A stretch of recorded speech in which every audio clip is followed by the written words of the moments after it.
Assalamu alaikum. Today's topic is the removal or impeachment of the president. According to Article 47, Article 47's clause number first says about के जो president है वो remove हो किस वजूहात की वजह से हो सकता है वो रिमूव हो। President remove because of mental और physical incapacity, misconduct, gross change of violating constitution.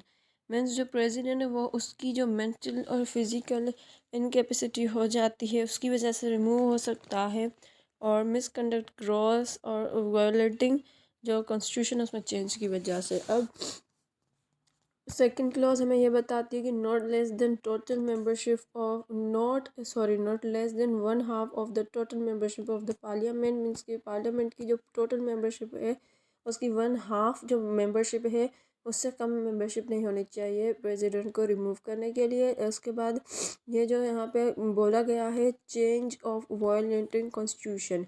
अब यहाँ पे इसका क्या मतलब है, ये president remove through article 106। Means अगर प्रेसिडेंट जो है वो वायलेटिंग कॉन्स्टिट्यूशन में कोई चेंज करेगा तो प्रेसिडेंट जो है वो आर्टिकल 106 के तहत रिमूव हो जाएगा।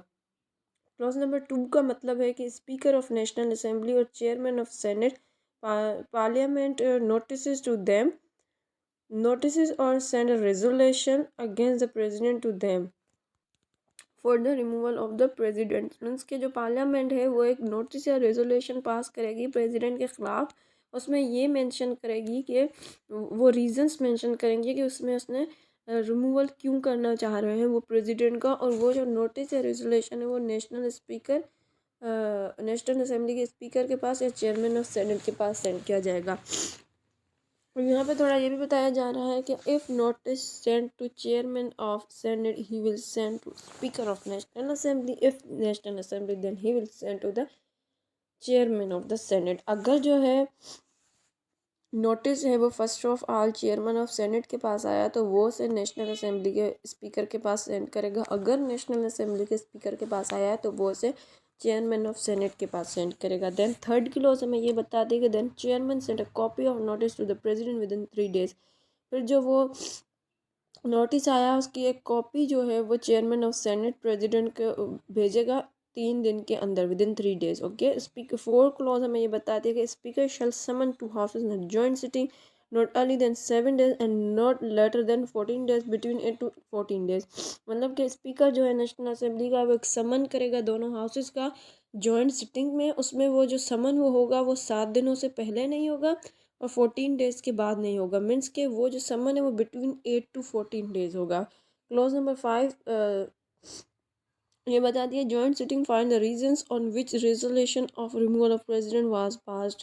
जॉइंट सिटिंग जो है वो एक उन रीजंस को डिस्कस करेगी जिस पे वो रेजोल्यूशन प्रेसिडेंट के रिमूवल की पास की गई है।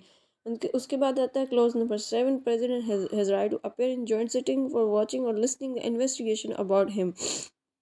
मीन्स के जो प्रेसिडेंट है उसके पास ये हक है कि वो उस जॉइंट सिटिंग में अपेयर हो सकता है, वहाँ पर बैठ सकता है, अपने ख़िलाफ़ जो तफ्तीश हो रही है, इन्वेस्टिगेशन हो रही है उसके ख़िलाफ़, वो उसे सुन भी सकता है, देख भी सकता है। He is a right. Clause number 8 है the resolution which was pass by both houses in that bye voting of 2/3 majority. जो रेजोल्यूशन दोनों हाउसेज ने यानी कि पार्लियामेंट ने पास की है उसमें वोटिंग जो है वो 2/3 मेजोरिटी की होनी चाहिए। अब इससे मुराद ये है कि 2/3 majority declared that the president is unfit to hold office and also told the reasons that he was incapable to hold the office or the violating the constitution or gross misconduct।